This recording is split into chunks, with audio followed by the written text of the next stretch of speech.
La genética en sí es una ciencia que estudia todo lo que es la transmisión o el proceso de transmisión de información hereditaria de una generación a otra. Explica también por qué ciertos caracteres aparecen o luego desaparecen de una generación a otra, porque tenemos, por ejemplo, caracteres de nuestros abuelos y no de nuestros padres. Para explicar esto de la genética, con quien inició fue Mendel, quien hizo cruzamientos artificiales y propuso lo que son las leyes de Mendel. Mendel fue un religioso que hizo sus experimentaciones en la abadía, en su convento donde estaba él haciendo sus estudios, ¿no?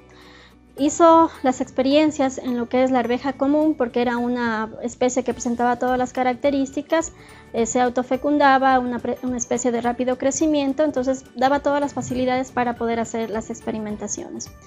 Entonces, con estas preguntas, ¿por qué ciertas características aparecen y luego reaparecen en las siguientes generaciones? Se empezaron a establecer muchas cosas de lo que hoy se conoce como la genética.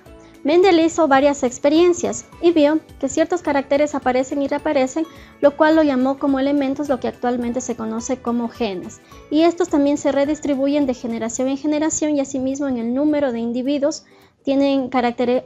No todos los individuos de una generación, como podemos ver aquí, son idénticos. Entonces, cada uno de estos caracteres provenientes de la planta madre son redistribuidos en los individuos hijos o en la siguiente generación. ¿Qué fue lo primero que hizo? Entonces, hizo el cruzamiento de dos líneas puras, por ejemplo, el cruzamiento de dos, la polinización de lo que son de padre y madre. Entonces, por ejemplo, tomó como referencia un carácter que era el color del fruto.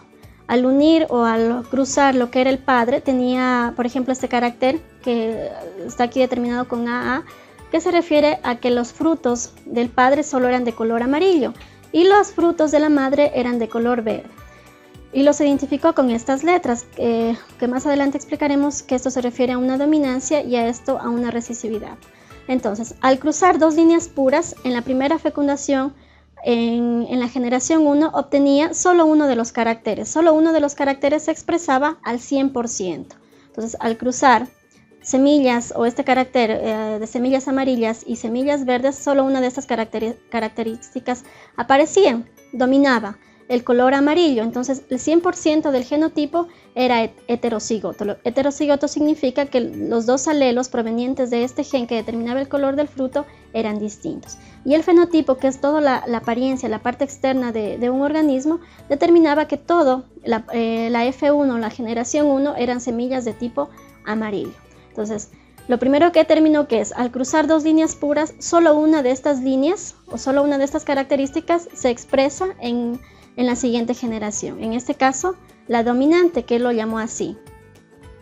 Entonces, al cruzar estas dos líneas puras, lo podemos ver aquí. Padre y madre aporta con uno solo de los gametos, como se explicó en uno de los videos de la meiosis, se aporta con uno de los gametos y genera 100% de una de las características, en este caso los que sean dominantes. Si el gen que domine se expresará.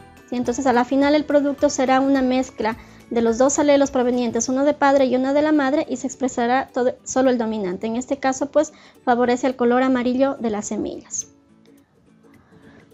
Normalmente sabemos que los cromosomas, en el caso de las eucariotas, son de forma lineal y cada partecita de estos cromosomas está formado por lo que se denomina genes. Estos genes determinan un carácter en un organismo, por ejemplo, el color de piel, el tamaño, el color de los ojos, etc. Cada uno de los caracteres de un organismo. Cada uno de estos genes tiene dos alternativas, lo que se conoce como alelos. Un alelo que proviene aporte de la madre y un alelo proveniente del padre. Entonces, dependiendo de cómo estos estén, se expresarán uno o el otro o los dos a la par. Si los dos son iguales, por ejemplo, son dominantes, este será un organismo homocigoto dominante. Si los dos son iguales, en el recesivo también serán homocigotos y recesivos. Solo en este caso, cuando es recesivo, el carácter se podrá expresar. Pero si tenemos dos alelos, uno dominante y otro recesivo, siempre se va a expresar el dominante. O sea, siempre el alelo dominante expresará el otro. Se expresará su carácter y el otro quedará ahí, a la espera del momento que se pueda expresar. No es que desaparece, simplemente está presente. Entonces, estos dos alelos conforman lo que conocemos como gen, que es la unidad hereditaria que lleva la información genética a la siguiente generación. A partir de esto planteó su primer principio, que es el principio de segregación. Existen 2 factores para cada característica o para cada gen, lo que se acabó de explicar, y cada uno de estos genes es separado en la formación de gametos. Mitad se separa en cada una de las células. Entonces, ¿cómo planteó esto? Muy bien, como producto de la primera generación de la experiencia anterior tenía un individuo A, o sea, un dominante, un recesivo. Este lo entrecruzó con otro similar. Por proceso de meiosis sabemos que se van a formar gametos solo con la mitad de información. Entonces, a partir de la autofecundación de este mismo individuo, se origina una siguiente generación donde, producto del entrecruzamiento de estos genes, se va a obtener lo siguiente: un individuo, o las posibilidades es que aparezca un individuo con los 2 alelos dominantes, dos individuos mezclados y un individuo con las características recesivas. O sea, en la segunda generación volvió a aparecer este carácter recesivo. Entonces, planteó este principio de segregación, que a partir de la meiosis los caracteres o los alelos se separan para luego, por proceso de la fecundación, puedan originar y reaparecer nuevamente estos caracteres recesivos que nos expresaba. Esto es fácil de hacerlo en una tabla de Punnett. Por ejemplo, se ponen los caracteres deseados. En este caso solo estamos considerando el color del fruto, el aporte del padre y el aporte de la madre. Como eran iguales, entonces se separa aquí, por ejemplo, un alelo, otro alelo, igualmente los alelos que corresponden aquí, se hace el cruce y se puede obtener la proporción de individuos que van a salir en la siguiente generación, o la F2. Entonces tenemos un individuo totalmente homocigoto dominante, tenemos 2 individuos heterocigotos dominantes porque está el carácter, y un individuo que sería el 25% con el carácter recesivo. No es que ha desaparecido este carácter, sino que en una generación va a volver a aparecer.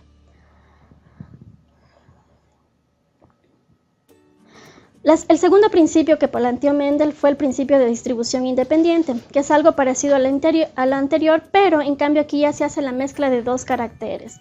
Anteriormente solo consideramos el carácter color, en este el carácter color y forma, e inclusive otro tipo de caracteres. Él experimentó más o menos con 7 características de esta planta.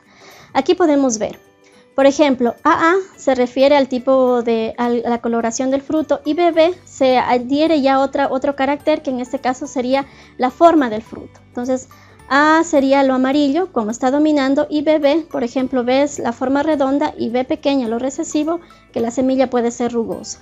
Entonces, al cruzar este mismo individuo, vamos a ver las proporciones de individuos que puedan aparecer. Entonces, vamos primero. Tenemos aquí el individuo con los 2 caracteres y las posibilidades de gametos que se pueden formar, ¿sí? Entonces, cada uno de estos gametos o células sexuales por la meiosis se puede dar origen a estos caracteres.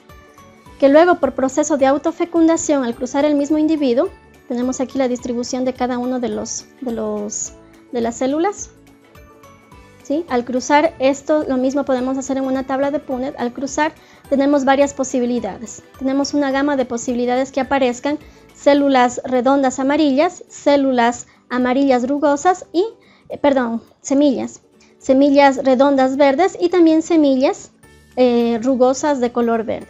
Todo esto son posibilidades de entrecruzamiento y de aparición de los nuevos individuos, debido a la distribución independiente.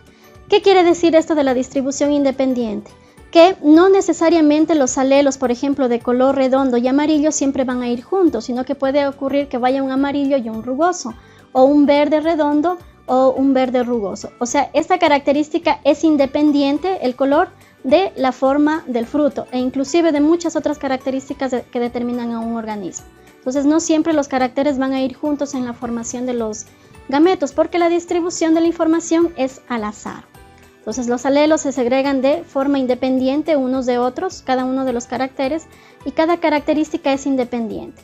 Ahora bien, si en el cromosoma los genes están cerca, pues hay la posibilidad que no se separen, pero mientras más lejos están los genes en un cromosoma, hay mayor posibilidad de que estos se separen.